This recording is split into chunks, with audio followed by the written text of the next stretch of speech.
नमस्कार, बहुत बहुत स्वागत है आपका हमारी इस खास पेशकश में। मैं हूं आपके साथ ललित।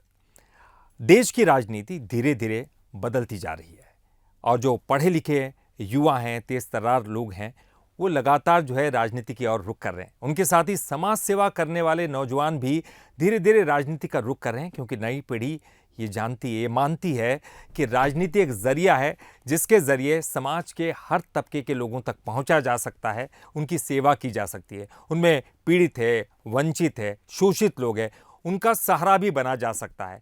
और ऐसे ही एक उद्देश्य को लेकर चल रही हैं सतना की बेटी डॉक्टर स्वप्ना वर्मा। इस वक्त हमारे साथ मौजूद हैं स्वप्ना वर्मा जी। खास बात उनके बारे में ये है कि वो पूरे भारत को बीमारी मुक्त करना चाहती है, यानी कि एक अभियान लेकर चल रही है, एक संकल्प लेकर चल रही है और उनके संकल्प का नाम है बीमारी मुक्त भारत। तो चलिए उनके राजनीतिक जीवन के बारे में जानते हैं, उनके सफर के बारे में जानते हैं। हमारे साथ मौजूद हैं स्वप्ना वर्मा जी। बहुत बहुत स्वागत करते हैं स्वप्ना जी आपका। धन्यवाद। तो बीजेपी की तेज तर्रार नेता हैं, युवा हैं और साथ ही साथ महिला नेत्री भी हैं। सबसे पहला सवाल तो मेरा यही है स्वप्ना जी कि आप डॉक्टर हैं पेशे से, एक अच्छा पेशा छोड़कर इसके साथ साथ आप राजनीति को भी एक करियर के रूप में देख रही हैं। आखिरकार क्या वजह मानती हैं? मैं पेशे से डॉक्टर हूँ और मुझे ऐसा लगता है कि हम डॉक्टर्स सबके अंदर एक सेवा भाव होता है। आज जो सेवा भाव मेरे अंदर वो जिस तरीके से बढ़ा है, मैं एक बड़े पैमाने में देश की सेवा करना चाहती हूँ और एक अपनी डॉक्टरी के नॉलेज को एक तकनीक कह लीजिए या टेक्नोलॉजी के माध्यम से देश में समर्पित होकर बीमारी को पूरे देश से हटाना चाहती हूँ। इस मुहिम को आगे लेकर जो हम सतना, जहाँ से मैं आती हूँ, वहाँ पर बड़े पैमाने पे हम काम कर रहे हैं और एक बीमारी मुक्त भारत अभियान मधुरिमा सेवा संस्कार संस्थान जो मेरी माँ के नाम पर है, उसके माध्यम से हम जन जन तक जाते हैं और उनका उपचार, इलाज ब्लड टेस्ट के माध्यम से किया जाता है। ब्लड शुगर इसमें इंक्लूड होता है, सीबीसी और यूरिन रूटीन इंक्लूड होता है। इस टेस्ट के दौरान उनके बॉडी में फिजियोलॉजिकल चेंजेस जो होने वाले हैं उनसे हम उनको अवेयर कराते हैं और उनको ये भी बताया जाता है कि आपके शरीर में इन तरह की कमियां पाई गई हैं या इस तरह की अलार्मिंग कंडीशंस आपके अंदर हैं और जो करंट इश्यूज होते हैं उसका हम संपूर्ण इलाज देते हैं। निःशुल्क दवाइयाँ दी जाती हैं। ये सब पूरी प्रक्रिया निःशुल्क है और अब तक लगभग 85,000 लोगों का हमने इलाज किया है। बहुत अच्छी। और लगभग 25,000 लोगों को अवेयर कराया है प्री डायबिटिक कंडीशन से, जिनको रिवाइवल मिला है।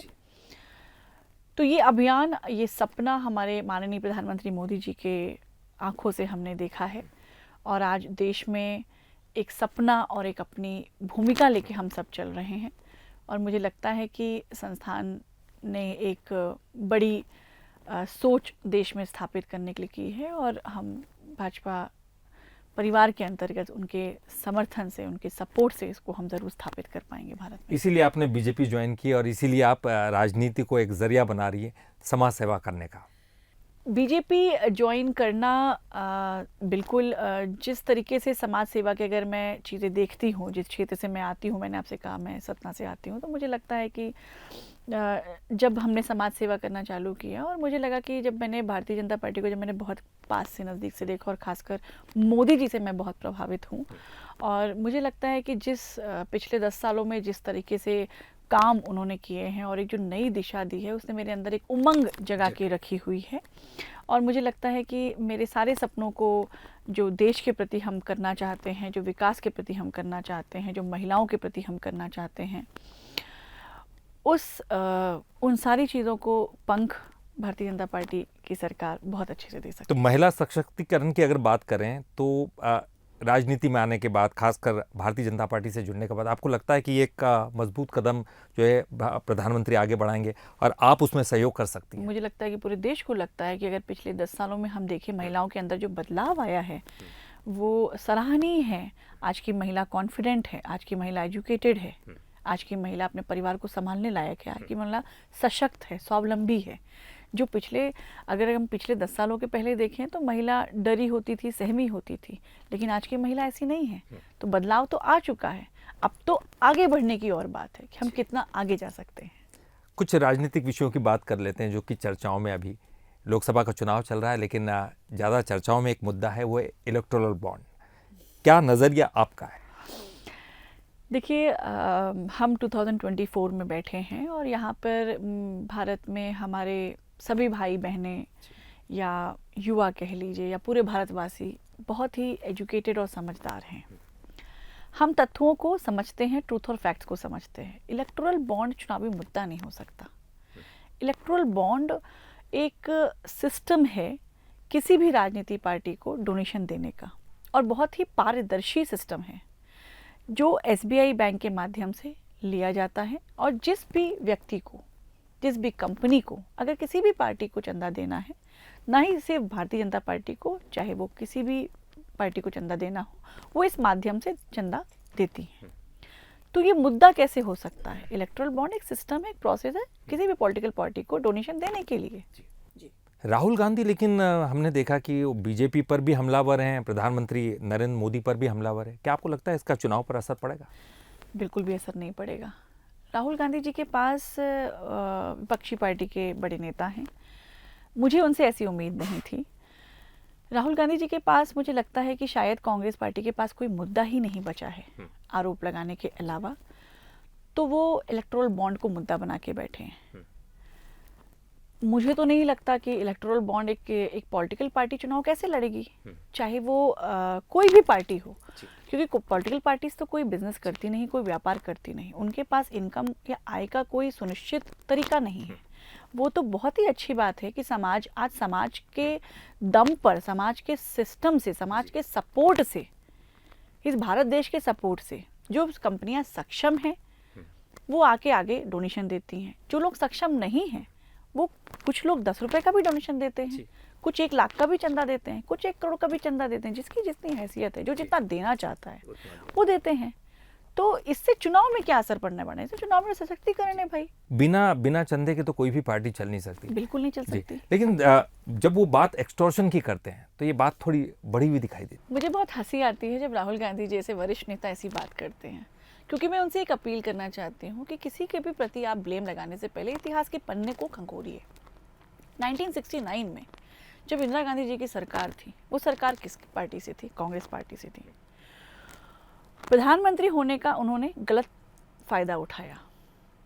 क्या किया उन्होंने? कंपनी एक्ट को ही एबॉलिश कर दिया।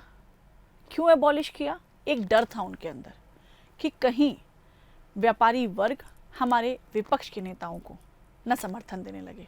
और दूसरा डर था जो कांग्रेस के अंदर ही कांग्रेस के प्रति जो खिलाफत हो रही थी, उस खिलाफत ना कहीं बढ़ जाए, इसलिए उन्होंने कंपनी एक्ट को ही एबॉलिश किया।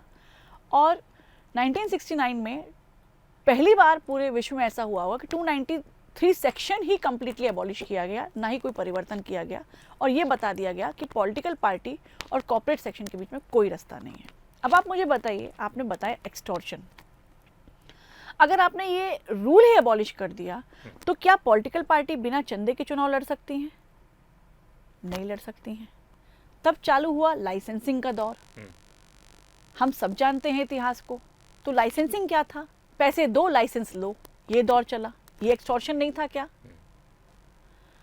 अब जब उस समय कांग्रेस पार्टी जब चुनाव लड़ रही थी तो किस तरीके से लड़ रही थी? बोरियों में पैसा आता था जिसका कोई हिसाब किताब नहीं था।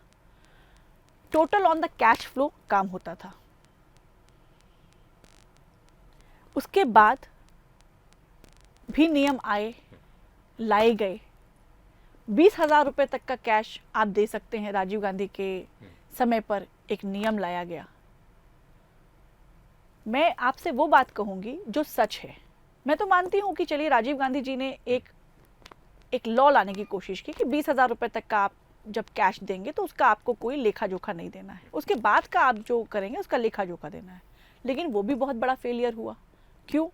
क्योंकि हाल की ही बात है, बहुत पुरानी नहीं है, कि एक विपक्षी पार्टी को अगर हम देखेंगे तो उनके पास 430 करोड़ का चंदा इकट्ठा हुआ। मैं उनका नाम नहीं लेना चाहूँगी। और जब उनसे पूछा गया कि ये पैसा कहाँ से आया तो उन्होंने जवाब दिया कि पार्टी फंड है। पार्टी फंड है कितना? 403 करोड़ ऑलमोस्ट। पार्टी फंड है, किसने दिया उनको पता नहीं। 400 करोड़ रुपए बहुत बड़ी रकम है, बहुत बड़ी रकम है। तो वो एक्सटॉर्शन था जिसमें आपको कुछ पता ही नहीं है किसने दिया। तीसरी बात,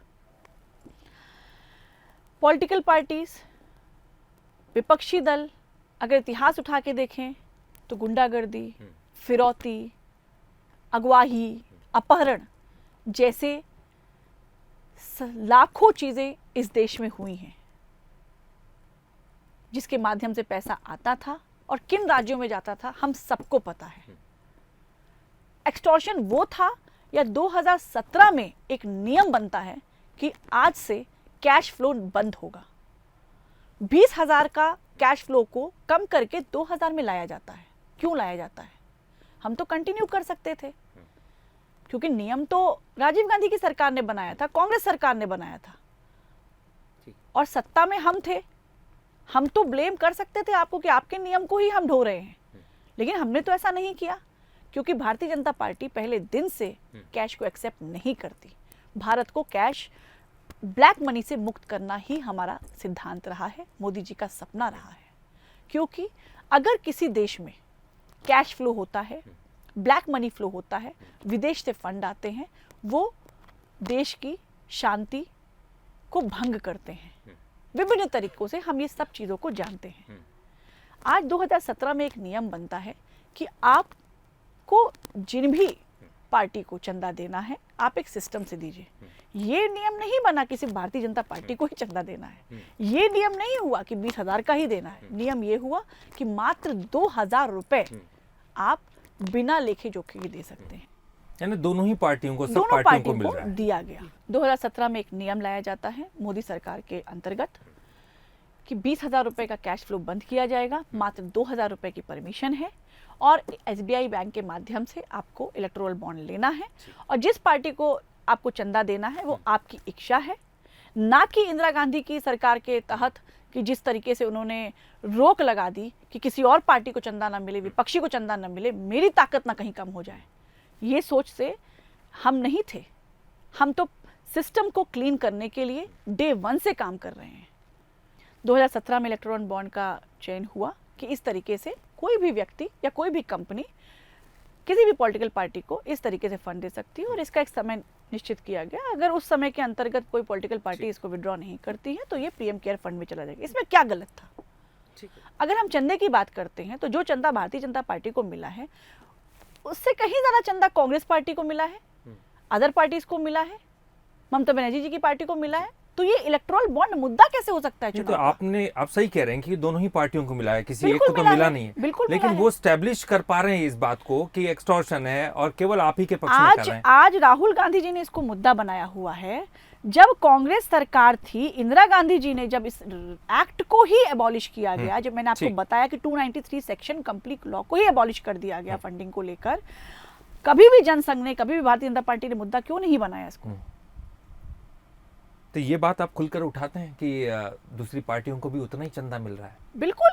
ये तो उनके सामने क्या उठाना, भैंस के सामने बीन बजाने का कोई अर्थ नहीं है। क्या भारत आज हम भारतवासी जब हम AI की बात करते हैं, रोबोट्स की बात करते हैं, डिजिटल टेक्नोलॉजी की बात, तो क्या हम इतने बुद्धिहीन हैं कि हम इलेक्टोरल बॉन्ड को नहीं समझते? क्या हम इतिहास के पन्ने नहीं पलटते? नहीं, इसकी वजह है कि वो नैरेटिव सेट कर रहे हैं। वो नैरेटिव बीजेपी के खिलाफ जाते हुए दिखाई दे रहा है। बिल्कुल भी नहीं दिखाई दे रहा है। ये उनको दिखता है, ये उनको दिखता है या उनके चंद लोगों को दिखता है ऐसा, लेकिन ये भारत की जो पॉपुलेशन है उसको नहीं दिखता। जो व्यक्ति यहाँ पढ़ा लिखा है और वो इसी भारत देश में बड़ा हुआ है, वो किसी भी इतिहास के पन्नों को भूल रहा नहीं है। बिल्कुल, यानी कि आप कह रहे हैं कि एक व्यवस्था है, एक सिस्टम है, लीगल तरीके से पैसा पार्टियों को मिले। आपको लगता है कि इस सिस्टम में कुछ सुधार की गुंजाइश है? बिल्कुल है। हम देखिए, हम मोदी जी ने भी अपने इंटरव्यू में ये कहा है, अगर आपने सुना है तो, और हम सब ये बात मानते हैं कि कभी भी कोई पॉलिसी बनती है उसमें इफ और बट हमेशा होते हैं और we are very open to accept it. जो चेंजेस करना है पार्टी के वरिष्ठ लोग सोचेंगे, समझेंगे और किया जाएगा उसमें चेंजेस। लेकिन ये मैं मान नहीं सकती कि इलेक्टोरल बॉन्ड एक एक्सटॉर्शन है। एक्सटॉर्शन वो था जो इंदिरा गांधी जी ने किया, एक्सटॉर्शन वो था जब अतिक्रमण होता था, जब्ती होती थी वो एक्सटॉर्शन था, जब अपहरण होता था वो एक्सटॉर्शन था। आप मुझे एक बात बताइए, बहुत पीछे मत जाइए इतिहास में, आज से 20 साल पहले क्या आपके घर में एक भय रहता था कि कोई गुंडा आ सकता है? या आपकी माँ कभी अकेले बाहर जाती थी तो आपको डर लगता था वापस आएगी कि नहीं आएगी? असुरक्षा का मुद्दा था या नहीं था? बिल्कुल। आप मानते हैं आप इस बात को? आज क्या वो मुद्दा है हमारे बीच में? एक्सटॉर्शन उसको कहते हैं, एक्सटॉर्शन इलेक्टोरल बॉन्ड को नहीं कहते हैं, जो सही तरीके से कैश फ्लो को, ब्लैक मनी को बंद किया है। आज कोई भी विदेश का व्यक्ति भारत की शांति को भंग नहीं कर सकता। तो आप ये कह रही हैं कि ये देश हित में है, बिल्कुल ठीक है। लेकिन अब इस बात को कैसे आप इम्प्लीमेंट करेंगे, क्योंकि आगे कैसे बताएंगे, क्योंकि ये मुद्दा बन सकता है, इस चुनाव में मुद्दा न बने, इसके लिए भारतीय जनता पार्टी की तरफ से क्या कोशिश है? हमारी तरफ से ये कोशिश ही नहीं है, क्योंकि हमें पता है, हमें अपनी भारत की जनता पे पूर्ण भरोसा है। हमें पता है कि भारत के देशवासी, हमारे भाई बहन क्या सोचते हैं, और उनको बहुत भली भांति पता है कि इलेक्टोरल बॉन्ड ब्लैक मनी को बंद करता है, कैश फ्लो को बंद करता है। जिस भी देश में अनकाउंटेड, अनलेबल्ड कैश फ्लो होगा, उसमें देश की शांति भंग होगी। तो ये निश्चित ही देश हित में है। यानी कि इलेक्टोरल बॉन्ड होना चाहिए, बिल्कुल और होना लीगल चाहिए। तरीके से पार्टियों को चंदा मिलना चाहिए। बिल्कुल मिलना चाहिए, लीगल तरीके से मिलना चाहिए, और देशवासियों को हक भी है कि वो जाने कि किसने कितना चंदा दिया। ये उनको हक है, ठीक, वो जान सकते हैं। जी चलिए हम बढ़ते हैं चर्चा में आगे और बात करते हैं, चूंकि आप भी ओबीसी वर्ग से हैं, बड़ी नेत्री हैं। जी राहुल गांधी अपनी सभाओं में भी कहते हैं, जाति जनगणना का मुद्दा वो लगातार उठाते हैं। जी इसको लेकर आपका नजरिया क्या है? I feel Rahul Gandhi ji is very much influenced into divide and rule policy. He always provokes the wrong narratives. मैं बिल्कुल सहमत नहीं हूँ। वो बोलते हैं कि ये न्याय यात्रा है, ये प्रेम यात्रा है, लेकिन मुझे ये हेट पॉलिटिक्स दिखती है, क्योंकि जाति बहुत ही सेंसिटिव चैप्टर है। क्यों किसी को बार बार जाति के नाम पे उकसाना है? हमारे भारत देश में हम सब भाई बंधु हैं, क्यों हमें जाति के नाम पे बांटा जाता है? हमारे लिए तो 4 जातियां हैं, युवा, किसान, गरीबी और महिला। हम तो उनको जाति मानते हैं और उनको ही बढ़ावा दे रहे हैं। दूसरी बात रही कि अगर आपको जनजाति क्षेत्र के लिए कुछ करना है या पर्टिकुलर जाति के लिए कुछ करना है, अगर आप इतना कमिटेड हैं, आप बात करना चाहते हैं, तो आप उनके विकास की बात करिए। आप ये बात करिए तो मैं भी सुनूंगी, I will also take it in a right way. आप ये बात करिए कि आप इस वर्ग को आगे बढ़ाना चाहते हैं, आप उसको यहाँ पे देखना चाहते हैं। 2014 से 2024 तक जितना काम ओबीसी के लिए हुआ है या जनजाति क्षेत्रों के लिए हुआ है या उन सारी जातियों के लिए हुआ है विकास, वो 2014 के पहले तो नहीं हुआ। तो आज अचानक से राहुल गांधी जी को जनजाति की क्यों बात याद आती है? वो ये कहते हैं कि संख्या तो पता चले कि किस जाति की कितनी है, उसी हिसाब से उनका ध्यान रखा जा सकता है, इसलिए जाति जनगणना जरूरी है। अगर आपके घर में आपको मतलब विकास करना है या कुछ डेवलपमेंटल थॉट प्रोसेस आप अपनी लाइफ में लाते हैं, तो क्या आप ये सोचते हैं कि मेरी कल शादी होगी, 2 बच्चे होंगे? आप करंट सिचुएशन को एनालाइज करके मूव होते हैं, है ना? तो गणना करने पर ही आप कुछ भला करेंगे, ये मुझे समझ में नहीं आता। आप किसके लिए क्या करना चाहते हैं उसके लिए बात करिए। और दूसरी चीज कि आज ही कांग्रेस को क्यों इतने चीजें समझ में आ रही हैं, बहुत लंबा समय नहीं हुआ है। 10 साल पहले ये कांग्रेस पार्टी कहाँ पे थी? बड़े लंबे समय उन्होंने राज किया मतलब है। ये कहाँ पे थी जब देश में अतिक्रमण होता था, अपहरण होता था, कोई विकास नहीं था, सुनवाई नहीं होती थी, तब ये सब मुद्दे क्यों नहीं थे? या तब अगर राहुल गांधी जी इतने सच्चे हैं, तो जब हाल की सरकार में, मैंने आपसे बताया विपक्षी सरकार ने जब 400 करोड़ रुपए का चंदा इकट्ठा हुआ, तब राहुल गांधी जी ने सवाल क्यों नहीं पूछा कि ये पैसा कहाँ से आया है, किसने दिया है, ये गलत है? आप अगर गलत सही की बात करते हैं तो आप पूरी चीज़ों को उठाइए ना। आप भाजपा भी सवाल क्यों उठाते हैं? क्योंकि आपको पता है कि भाजपा जो कर रही है वो सही कर रही है, देश हित में कर रही है, और जनरली इजी डाइजेस्टेबल नहीं है सब। हाँ, मतलब जातीय जनगणना की बात न करते हुए आप चाहते हैं कि जो तमाम जातियों का विकास हो, इसलिए कहते हैं प्रधानमंत्री मोदी की सबका साथ विकास सबका हम विकास। करते ही चले आ रहे हैं। जी।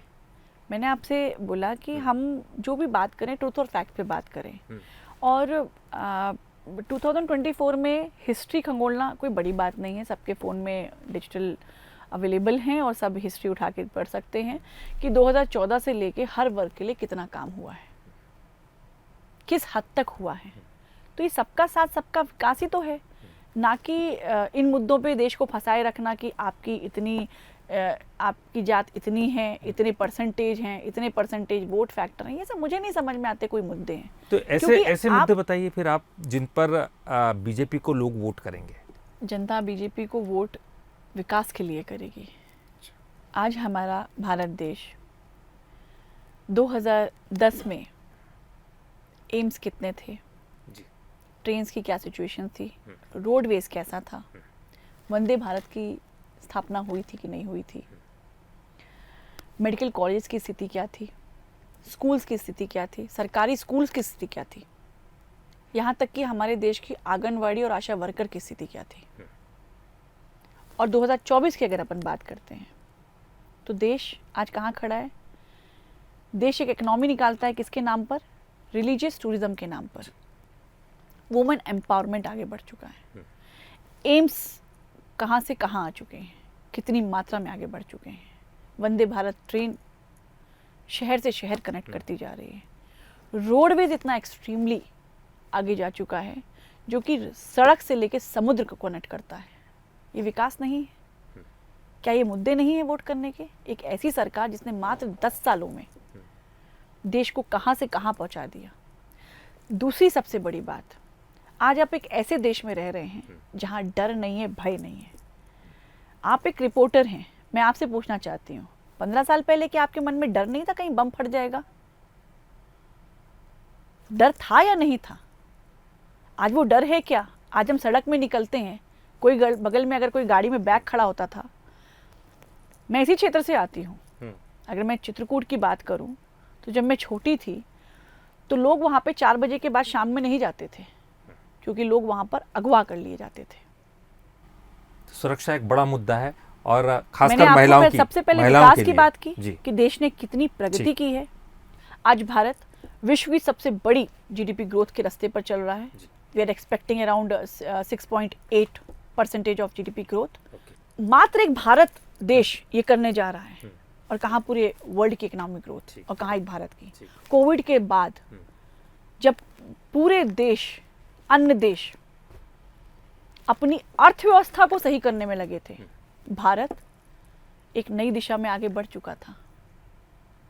क्या ये विकास नहीं था? आज भारत में भारतीय आस्था से जुड़ा हुआ है, संस्कारों से जुड़ा हुआ है, सनातन से जुड़ा है। क्या ये विकास नहीं है? आप कहीं पे भी चले जाइए, आप यूएस जाइए, यूके जाइए, लेकिन हम राम को लेके आगे बढ़ते हैं। दिल में राम है। दिल में राम है मतलब क्या है? हमारे संस्कार के साथ हम विकास कर रहे हैं। ये तो प्रधानमंत्री जी का एक संकल्प भी है, विकसित भारत का, इसी से जुड़ा हुआ है। कभी भी किसी ने ये भरोसा नहीं किया था, विपक्षी दलों ने, कि 10 सालों में इतना कुछ हो जाएगा भारत में। आज उनका गुस्सा, उनका चिल्लाना, उनका आक्रोश, उनका ब्लेम तत्व रहित है। आज 10 साल, मात्र 10 सालों में मोदी जी ने इस भारत को नई दिशा दी है, और 2047 में भारत एक विकसित देश बनेगा जिसे संपूर्ण विश्व देखेगा और समझेगा, और कभी किसी को जरूरत पड़ी तो भारत दोनों हाथों से उसकी मदद करने के काबिल बनेगा। इसके लिए जरूरी है 400 पार, जो कि दावा भी है बीजेपी का। बिल्कुल है। तो आपकी बार 400 पार? मुझे तो लगता है 400 पार से ज्यादा भी जा सकता है, क्योंकि अगर हम भारतवासी इस चुनाव को समझते हैं तो ये चुनाव हमारी मातृभूमि का चुनाव है। ये चुनाव हमारे देश का चुनाव है। हम अपने देश को कहाँ ले जाना चाहते हैं? हम भारतवासी अपने देश को कहाँ ले जाना चाहते हैं? ये चुनाव हमारा है। ये चुनाव आपका है, मेरा है, मेरे घर में रहने वाले बच्चों का है, उनके भविष्य का है। तो 400 पार तो बहुत छोटी चीज़ हो गई यहाँ पर। मैं यहाँ से आज अपने देशवासियों से एक निवेदन करना चाहती हूँ कि वोट डालने के पहले एक बार ज़रूर सोचिएगा कि आप किस मुद्दे पे वोट डालना चाहते हैं या आप देश के विकास के लिए वोट डालना चाहते हैं। विकास आप सबके सामने है, आपकी समझ में है और इतिहास भी आपके फ़ोन पे ही मिल जाएगा। ये सोच समझ के आपको अपनी वोट को सुरक्षित करना है और देना है और देश हित में देना है। भारत भूमि हमारी माँ है और माँ की सुरक्षा हम सबका दायित्व है। ये चुनाव इस चीज़ पर है कि हम भारत को कहाँ लेके जाना चाहते हैं। हम भारत में आज भारत जिस तरीके से सुरक्षित सांस लेता है, जिस तरीके से सुरक्षित माहौल में हम घूमते हैं फिरते हैं, कि चुनाव उसकी सोच का है।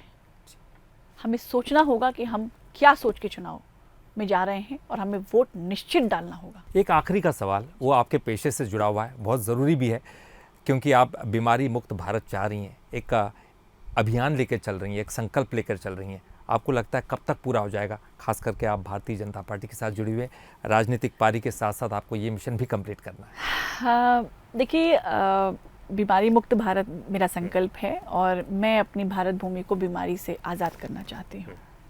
मैंने आपसे पहले भी कहा, ये सपना मेरा नहीं, माननीय प्रधानमंत्री मोदी जी का है और इसमें मैं छोटा सा योगदान देती हूँ और मुझे पूर्ण विश्वास है कि बहुत जल्द हम भारत को बीमारी मुक्त बनाएंगे और सबको स्वस्थ और सुरक्षित भारत में सांस लेने का हक भी दिलाएंगे। बहुत ही अच्छा, बहुत ही नेक इरादे के साथ आप चल रही हैं और राजनीति में आई है और हमें उम्मीद है, बंसल न्यूज़ को उम्मीद है कि आप अपने मकसद में कामयाब ज़रूर होंगी और आपके अगले भविष्य के लिए बहुत बहुत शुभकामनाएं आपको। यहाँ आई और आपने बेबाक बातचीत की है राजनीति विषयों पर। बहुत बहुत शुक्रिया आपका, बहुत बहुत शुक्रिया।